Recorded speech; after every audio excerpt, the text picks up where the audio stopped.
ശിവൻ ഹരിയുടെ കാര്യത്തിന് വേണ്ടിയിട്ട് വക്കീലിനെ കാണാൻ പോകുന്നുണ്ട്. അപ്പോൾ വക്കീലിനെ കണ്ടിട്ട് പറയുന്നുണ്ട്, ഇപ്രാവശ്യമെങ്കിലും ജാമ്യം എടുക്കാൻ പറ്റുമോ വക്കീലെ എന്നൊക്കെ ചോദിക്കുന്നുണ്ട്. അപ്പോൾ ജയിലിൽ പോയായിരുന്നോ, ഹരിയെ കണ്ടിരുന്നോ എന്നൊക്കെ പറയുന്നുണ്ട്. അപ്പോൾ കണ്ടിരുന്നു, അവൻ്റെ കാര്യം ആകെ കഷ്ടത്തിലാണ്, കണ്ടാലറിയാം അവനെ പോലീസുകാർ നന്നായി പെരുമാറിയിട്ടുണ്ടെന്ന്. ഞാനൊന്നും ചെയ്യുന്നില്ല എന്നുള്ള മട്ടിലാണ് അവൻ്റെ നോട്ടവും ഭാവവും ഒക്കെ. എന്താ ചെയ്യുക എന്നൊക്കെ പറയുന്നുണ്ട്. അപ്പോൾ പോക്സോ കേസ് എങ്ങനെയെങ്കിലും ഒന്ന് ഒഴിവാക്കി കിട്ടിയാൽ നമുക്ക് ജാമ്യം കിട്ടുമെന്നുള്ള കാര്യം ഉറപ്പാണ്. അവരുടെ അടുത്ത് ഒന്ന് സംസാരിച്ച് നോക്കിക്കൂടെ എന്ന് പറയുന്നുണ്ട്. അപ്പോൾ ഞാനന്ന് പോയി സംസാരിച്ചതാണ് അവരുടെ അടുത്ത്. അവർ ഒന്നും മിണ്ടിയില്ല. ഞാൻ പിന്നെ അത് വിളിച്ചുമില്ല, അതിനെക്കുറിച്ച് ചിന്തിച്ചുമില്ല എന്നൊക്കെ പണ്ട് ശിവൻ വക്കീലിൻ്റെ അടുത്ത് പറയുന്നുണ്ട്. വക്കീൽ പറയുന്നുണ്ട്, ഒരിക്കൽ കൂടി ശ്രമിച്ച് നോക്കണം, പോയി കാണണം, അവരുടെ അടുത്ത് പോക്സോ കേസെങ്കിലും ഒന്ന് ഒഴിവാക്കി തരാൻ പറയണം എന്നൊക്കെ പറഞ്ഞിട്ട് പറയുന്നുണ്ട്. അങ്ങനെ ഗംഗാധരൻ വീട്ടിലെത്തി, കടപ്പാട്ടൂർ എത്തിയിട്ടുണ്ട്. അപ്പോൾ മനുവിൻ്റെ അടുത്ത് ഓരോന്നിങ്ങനെ സംസാരിക്കുന്നുണ്ട്.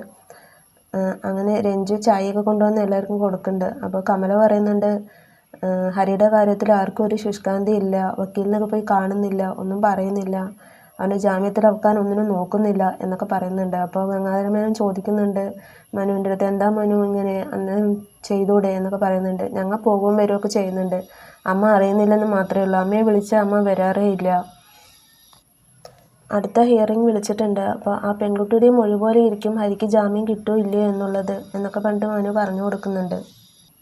അപ്പോഴത്തേനും വൈജു വരുന്നുണ്ട്. വൈജു വന്നിട്ട് ഗംഗാധരൻ എപ്പോൾ വന്നു, വരുന്ന കാര്യമൊന്നും അറിയിച്ചില്ലല്ലോ എന്ന് പറയുന്നുണ്ട്. അപ്പോൾ ഗംഗാധരൻ പറയുന്നുണ്ട്, എൻ്റെ വീട്ടിലേക്ക് വരാൻ ഞാനിനി വിളിച്ച് പറഞ്ഞ് അറിയിക്കണം, എനിക്ക് വരണം എന്ന് തോന്നി ഞാൻ വന്നു, അത്രയേ ഉള്ളൂ, എന്താണ് മക്കളുടെയൊക്കെ വിശേഷങ്ങൾ എന്നൊക്കെ ചോദിക്കുന്നുണ്ട്. അപ്പോൾ മക്കൾക്കിപ്പോൾ എന്നെ വേണ്ട, ബാലേന്ദ്രനും മക്കൾക്കും ഇപ്പോൾ അലീനയും മതിയല്ലോ, അവളുടെ കൂടെ ഊരുന്നുണ്ടാൻ നടക്കുകയാണ് എന്നൊക്കെ പറഞ്ഞിട്ട് ഓരോന്ന് പറയുന്നുണ്ട്.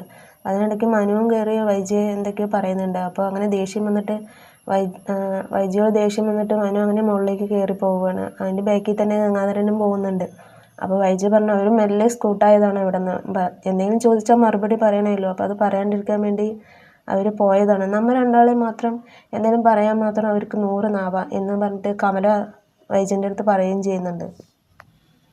അങ്ങനെ ഗംഗാധര മേനോൻ അമ്മയെ കാണാൻ വേണ്ടി പോയിട്ട് അമ്മയുടെ അടുത്ത് സംസാരിക്കുന്നുണ്ട്. നീ എപ്പോൾ വന്നു എന്നൊക്കെ പണ്ട് വിശേഷങ്ങളൊക്കെ ചോദിക്കുന്നുണ്ട്. അത് കഴിഞ്ഞതും ബാലചന്ദ്രൻ അങ്ങോട്ട് വന്നിരുന്നു, വൈജയുടെ കാര്യമൊക്കെ അന്വേഷിക്കാൻ വേണ്ടി. സ്റ്റാൻലി ജോസഫിനെ കുറിച്ച് ചോദിച്ചു. അവിടെ വീട് കൊട്ടാരമറ്റം വീടിനെ കുറിച്ചിട്ടും ഒക്കെ അഡ്രസ്സൊക്കെ പറഞ്ഞു കൊടുത്തിട്ടുണ്ട്. അതിൻ്റെ ബാക്കിലാണ്, അതിൻ്റെ പുറകെയാണ് ഇപ്പോൾ ബാലചന്ദ്രൻ നടക്കുന്നത് എന്നൊക്കെ പണ്ട് പറയുന്നുണ്ട്. അപ്പോൾ എന്തിനാ അവിടുത്തെ അഡ്രസ്സ് കൊടുത്തത്, ചോദിച്ചാൽ കൊടുക്കാതിരിക്കായിരുന്നില്ലേ എന്നൊക്കെ പറയുന്നുണ്ട്. അപ്പോൾ കൊടുക്കാതിരുന്ന വഴക്കുണ്ടാക്കും എന്നുള്ള രീതിയിലാണ് ബാലചന്ദ്രൻ നിൽക്കുന്നത്. ഞാൻ കൊടുത്തില്ലെങ്കിലും അയാൾ വൈജയുടെ അടുത്ത് ചോദിക്കുന്ന പറയുന്നത്.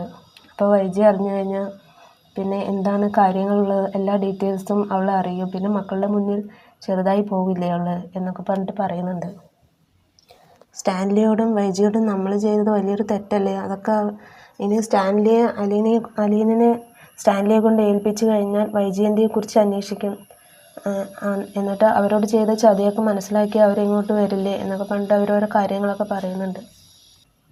ഗംഗാധരനും മനുവും കൂടെ പുറത്തിരിക്കുമ്പോൾ അപ്പോഴേക്കും ശിവൻ വരുന്നുണ്ട്. ശിവൻ വന്നിട്ട്, എന്താ അങ്ങോട്ടാ പെട്ടെന്നൊരു വരവ്, എന്തെങ്കിലും പ്രശ്നമുണ്ടോ എന്ന് ചോദിക്കുന്നുണ്ട്. അപ്പോൾ പ്രശ്നം കുറച്ച് വലുതാണ് എന്ന് പറഞ്ഞിട്ട് പറയുന്നുണ്ട്. അപ്പോൾ ഇന്നത്തെ എപ്പിസോഡ് ഇത്രയേ ഉള്ളൂ. Thank you for watching my video.